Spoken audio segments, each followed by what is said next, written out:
വടകരയിലെ വിവാദ കാഫിർ സ്ക്രീൻഷോട്ട് വിഷയത്തിൽ പോലീസ് ഹൈക്കോടതിയിൽ സമർപ്പിച്ച റിപ്പോർട്ട് CPMനെ വലിയ പ്രതിരോധത്തിലാക്കിയിരിക്കുകയാണ്.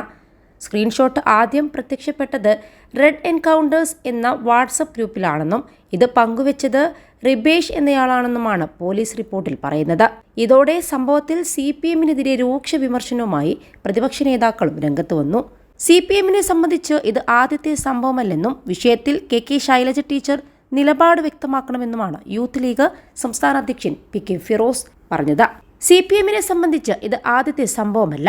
നേരത്തെ TP ചന്ദ്രശേഖരനെ കൊലപ്പെടുത്താനെത്തിയ സംഘം സഞ്ചരിച്ച ഇന്നോവ കാറിൽ മാഷാ അല്ലാ എന്ന സ്റ്റിക്കർ പതിച്ചിരുന്നു എന്നത് ഏവർക്കും അറിയാവുന്ന കാര്യമാണ്. തലശ്ശേരിയിൽ ഫസലിനെ കൊലപ്പെടുത്തിയതിനു ശേഷം രക്തം ഒരു തുണിയിലാക്കി RSS പ്രവർത്തകന്റെ വീട്ടിൽ കൊണ്ടിട്ടത് അടക്കമുള്ള ചരിത്രവും CPMനുണ്ടെന്നും PK ഫിറോസ് പറയുന്നുണ്ട്. ഈ പറഞ്ഞ മുൻകാല അനുഭവങ്ങളുടെ പശ്ചാത്തലത്തിലാണ് CPM തന്നെയായിരിക്കണം കാഫിർ സ്ക്രീൻഷോട്ട് പ്രചാരണത്തിന് പിന്നിലെന്ന് അന്ന് തന്നെ ഞങ്ങൾ പറയാൻ കാരണം. അന്ന് ഈ വിഷയത്തിൽ പോലീസ് കാര്യമായ അന്വേഷണം നടത്തിയില്ല. തെരഞ്ഞെടുപ്പ് സമയത്ത് വ്യാപകമായ രീതിയിൽ CPM അത് പ്രചരിപ്പിക്കുകയും ചെയ്തു. പോലീസ് അന്വേഷിക്കാതിരുന്നപ്പോഴാണ് ഞങ്ങൾ ഹൈക്കോടതിയെ സമീപിക്കുന്നത്. ഹൈക്കോടതി ഉത്തരവ് പ്രകാരം പോലീസിന് മറ്റു വഴികളില്ലാതെ അന്വേഷിക്കേണ്ടി വരികയായിരുന്നു.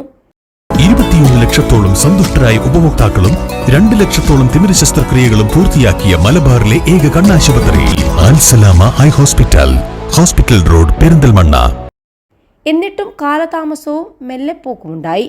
വീണ്ടും ഞങ്ങൾ കോടതിയെ സമീപിച്ചതോടെയാണ് കേസ് ഡയറി ഹാജരാക്കണമെന്ന നിർദ്ദേശമുണ്ടാകുന്നത്. ശരിയായി കേസ് അന്വേഷിക്കേണ്ടി വന്നതോടെയാണ് എവിടെ നിന്നാണ് ഈ സ്ക്രീൻഷോട്ട് വന്നതെന്ന് പോലീസ് കണ്ടെത്തുന്നത്. പൂർണ്ണമായും CPM സൈബർ ഹാൻഡിലുകളാണ് ഇതിന് പിന്നിലെന്ന് ഇപ്പോൾ വ്യക്തമായി. CPM മുൻ MLA KK ലതിക ഉൾപ്പെടെയുള്ളവർ ആ പോസ്റ്റ് പങ്കുവച്ചിരുന്നു. ആ പ്രചരണം വ്യാജമാണെന്ന് അറിഞ്ഞിട്ടും പോസ്റ്റ് പിൻവലിക്കാൻ അവർ തയ്യാറായില്ല. അവസാനം കോടതി ഇടപെടലിനെ തുടർന്ന് പോലീസ് അന്വേഷണമുണ്ടായപ്പോഴാണ് അവർ പോസ്റ്റ് ഹൈഡ് ചെയ്യുന്ന സ്ഥിതിയുണ്ടായതെന്നും PK ഫിറോസ് പറയുന്നുണ്ട്. CPM മനഃപൂർവ്വം ആസൂത്രണം ചെയ്ത് നടപ്പിലാക്കിയ ഒരു പ്രചാരണമായിരുന്നു ഇത്. വടകര തിരിച്ചുപിടിക്കുക എന്നുള്ളത് അവരെ സംബന്ധിച്ചിടത്തോളം ജീവൻ മരണ പോരാട്ടമായിരുന്നു. അതുകൊണ്ട് തന്നെയാണ് KK ലതിക ഉൾപ്പെടെയുള്ളവർ ആ പ്രചരണത്തിന്റെ ഭാഗമായതും. അണികളാണ് ആ സ്ക്രീൻഷോട്ട് ഷെയർ ചെയ്തതെങ്കിൽ താഴേക്കിടയിലുള്ള ഒരു പ്രചാരണം മാത്രമാണതെന്ന് മനസ്സിലാക്കാമായിരുന്നു.